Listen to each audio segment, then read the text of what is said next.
De volta com Revista Brasil TVT, aqui na TVT e também na Rádio Brasil Atual. Nesta semana, a Luísa Mercadante tomou posse na presidência do BNDES. No seu discurso, ressaltou que o banco será verde, inclusivo, tecnológico, digital e industrializante. Para falar com a gente sobre o papel do BNDES para o desenvolvimento do Brasil, o Revista Brasil TVT conversa agora com Carol Proner, que é assessora de Relações Internacionais do BNDES e uma das fundadoras da BJD. Professora Carol Proner, prazer recebê-la de volta aqui no Revista Brasil TVT. Tudo bem? Seja bem-vinda. Prazer, Cosmo, estar aqui com você, Ana. Prazer estar aqui no Revista. Professora, assumindo agora a assessoria de Relações Internacionais do BNDES, a senhora que é uma estudiosa de Relações Internacionais, sobre isso, né, já definiu uma tese de doutorado e agora assume aí a diretoria de Relações Internacionais do BNDES, trabalhando com o presidente da instituição. Expectativa de trabalho daqui para frente no BNDES, que a senhora pode falar para a gente, professora? Estou muito feliz e honrada com essa missão, que eu acolho como uma tarefa de oportunidade, tanto de crescimento pessoal, como também de participar de um grande momento. Eu acho que nós todos vamos ouvir falar muito do BNDES nos próximos anos, coisa que não acontece há muitos anos. Não sei se vocês têm percebido, se vocês percebem que o BNDES tem sido lembrado por outras razões, né? Muito processo de perseguição a um banco público, a um banco que tem como vocação o desenvolvimento do Estado. E não é para menos, quer dizer, não é coincidência que as perseguições, a ideia do Banco de Desenvolvimento, ao seu papel, tem acontecido, e isso vai mudar nos próximos anos. Muito interessante. Não sei se vocês conhecem o trabalho do Aloysio em todos os espaços que ele já ocupou.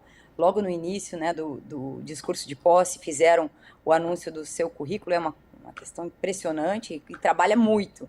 Então, nós, tanto de ritmo pessoal como diário, né, cotidiano de trabalho.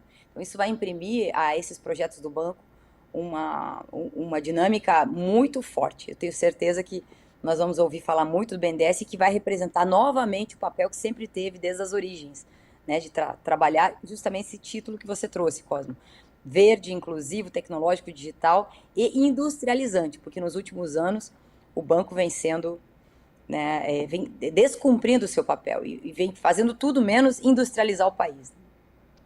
E professora, colocando nesses pontos de ser verde, ser inclusivo, diante dessa realidade que você já colocou, do BNDES não estar cumprindo essas funções nos últimos anos, é um grande desafio para essa equipe que assume agora.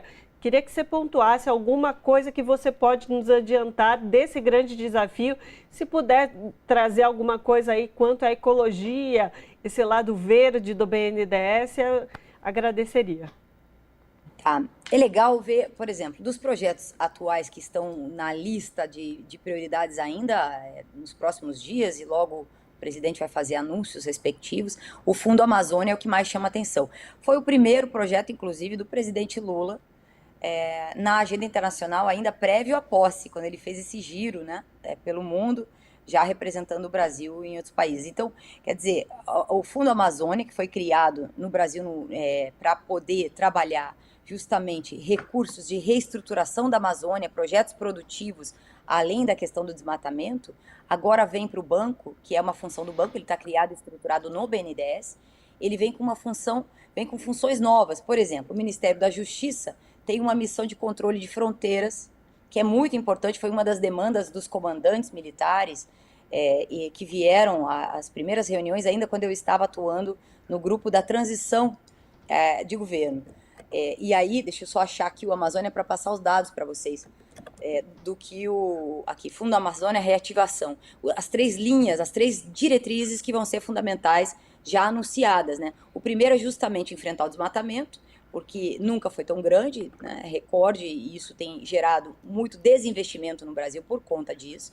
A questão é o enfrentamento, o controle das operações de comando, e controle das fronteiras e da Amazônia. Isso é terrível, porque a Amazônia pode servir para todo tipo de tráfico. A gente pensa em tráfico de drogas, mas tráfico de seres humanos é uma coisa terrível, né?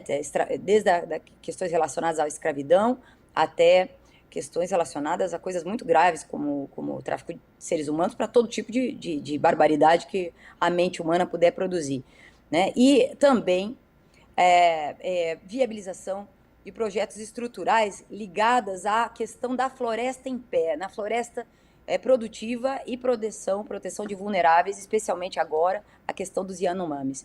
Então, assim, essa é a prioridade de projetos ecológicos principal, mas também a questão da economia descarbonizada, né, ou livre de carbono, economia e ecologia, ecológica, né, produção ecológica de energia limpa. E o Brasil já produz energia limpa, muito mais do que outros países, e tem condições de trabalhar o chamado a economia de baixo carbono, que é uma forma, inclusive, de conseguir recursos, porque uma vez que nós economizamos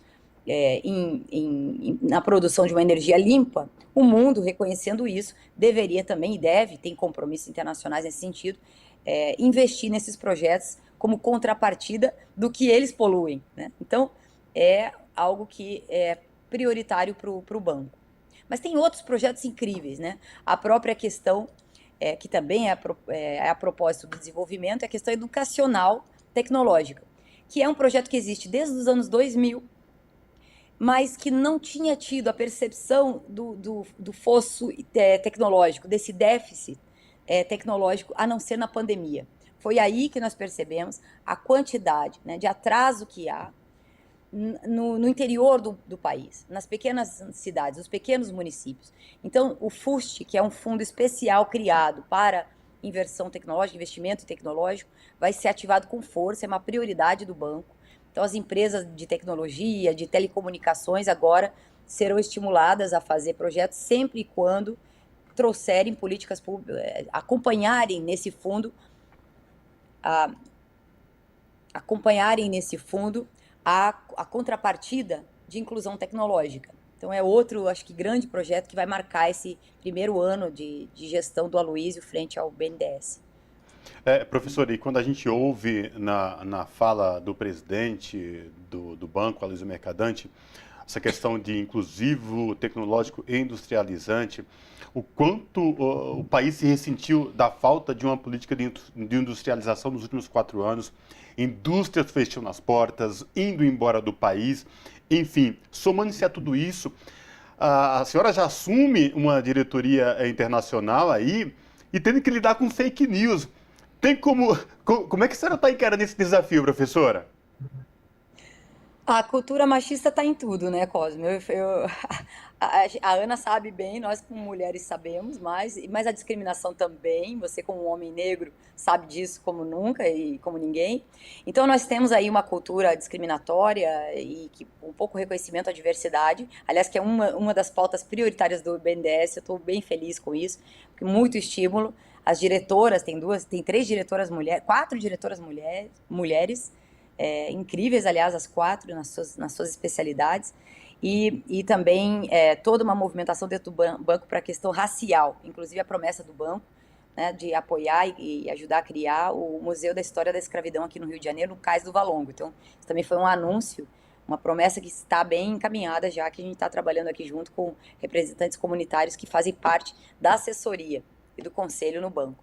Então, eu fui alvo porque sou casada com alguém que tem bastante conhecido de todos, né? Então, isso chamou atenção porque o Chico me acompanhou na posse. Foi uma gentileza dele, enorme, porque ele faltou o futebol. Então, eu fico muito feliz que ele tenha me acompanhado e tenha feito essa concessão incrível e inédita, que eu acho que eu nunca vi ele fazer na vida para nada. Então, isso foi muito legal e tudo. Mas, claro, daí quando aparece o Chico, chama atenção, meu nome saiu associado como se as virtudes se resumissem a isso. Mas é difícil ficar defendendo o próprio currículo, mas eu fico muito feliz de voltar à minha área, porque eu trabalho direito e desenvolvimento a vida toda. Sempre foi a minha formação, direito internacional, e quando eu fiz meu doutorado sobre a Organização Mundial do Comércio, estudando inclusive os movimentos do Brasil, no governo Lula, nessa época, 2005, 2006, quando eu concluí, foi 2005, e eu explorei meu doutorado, principalmente 2006 em diante. Nós estávamos em pleno governo Lula né, governo Lula 1, com Celso Amorim à frente das relações internacionais e trabalhando órgãos multilaterais e acordos multilaterais de comércio. Depois, com a crise de 2008 e as subprimes, etc., e a inversão, investimento dos bancos públicos americanos no mercado financeiro, o multilateralismo, por mil razões que teríamos que ficar horas aqui trabalhando, ele perde espaço para outro tipo de racionalidade de ordem internacional.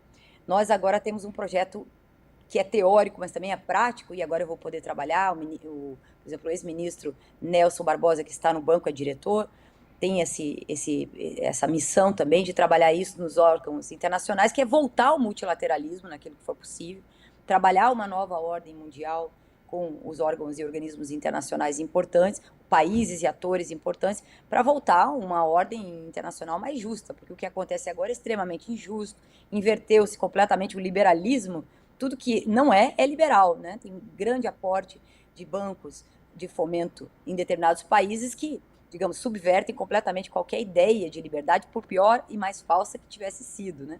Então, tem coisas desafiantes para mim, eu como professora nessa área, doutora nessa área, eu sinto assim um pouco de pena dessa situação toda, porque, mas também um pouco dentro da minha área, não vou ficar colocando currículo, as pessoas vão me conhecer, acho que com o tempo não tenho assim essa preocupação, né? Fico triste, mas tudo bem.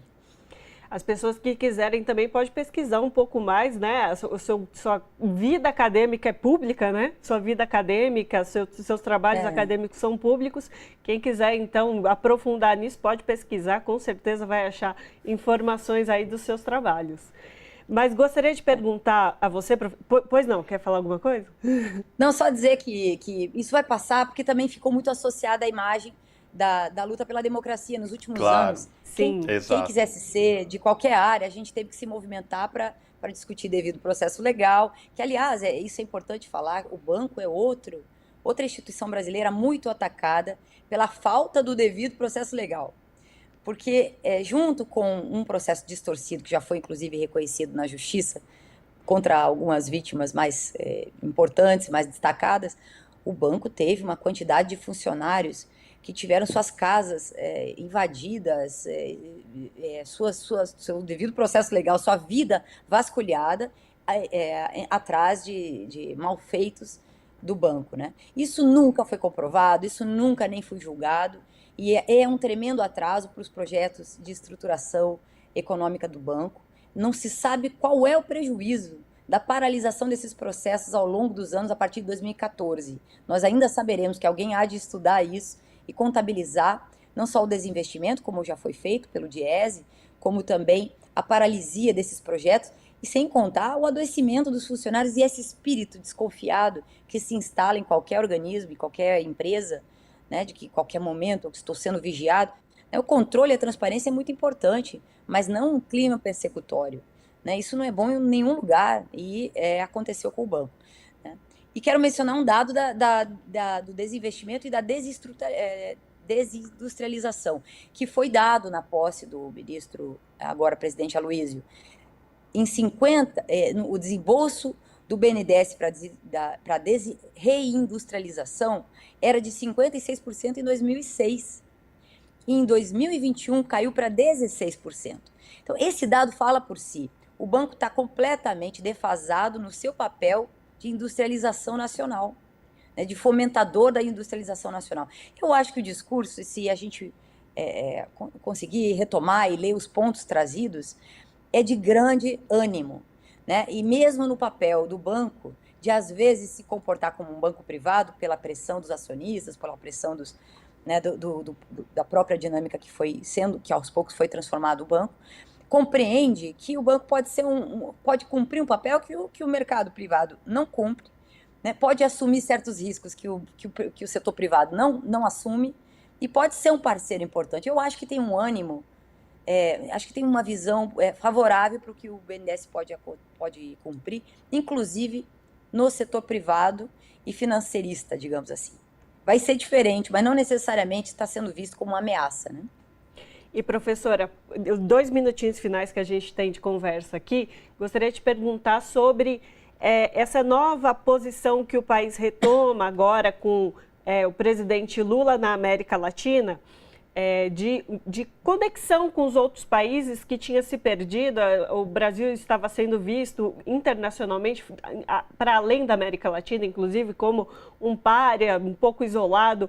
O BNDES, a senhora acredita que, dada também a situação que a senhora vai lidar com essa questão internacional, que pode se mudar esse contexto na América Latina, se pode haver reajuste nessas relações com os países vizinhos? Sem dúvida, eu acho que basta ver os últimos anos a falta de vontade, né, de integração. O Brasil pária mundial, não só nas questões de comércio e desenvolvimento, como também nas questões de saúde pública universal. A pandemia mostra o Brasil num papel, né, de baixa qualidade diplomática, baixa qualidade como nação soberana.